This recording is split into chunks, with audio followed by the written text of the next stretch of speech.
திண்ம கழிவை அகற்றி கல்லுண்டாயிலே இருக்கக்கூடிய அந்த தளத்திலே போடப்படுகிற பொழுது எழுகின்ற சில பிரச்சனைகள், அயலவர்களுக்கு இருக்கக்கூடிய அது சில விஷமிகள் தீ வைப்பதனால் அதில் எழுதக்கூடிய புகை, அதில் மக்களுக்கு ஏற்படக்கூடிய அசௌகரியங்கள் நாங்கள் அறிந்து கொண்டு தான் இருந்திருக்கு. நான் யாழ்ப்பாணத்தில் உள்ள இலங்கை இந்திய அரசினுடைய துணை தூதுவர் சாய்முரளி அவர்களை சந்தித்து இந்த பிரச்சனை அவருக்கு விளங்கப்படுத்தி அவ்வாறான ஒரு முழுமையான ஒரு இயந்திரத்தை எங்களுக்கு வழங்குவதற்கான ஏற்பாடு செய்யும்படி கோரிக்கை விடுத்தேன்.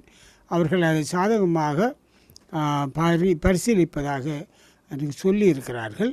உதவி கிடைக்குமேயானால், இந்திய அரசாங்கத்தினுடைய கிடைக்குமானால் அதற்கு நாங்கள் மிக நன்றியாக இருப்போம்.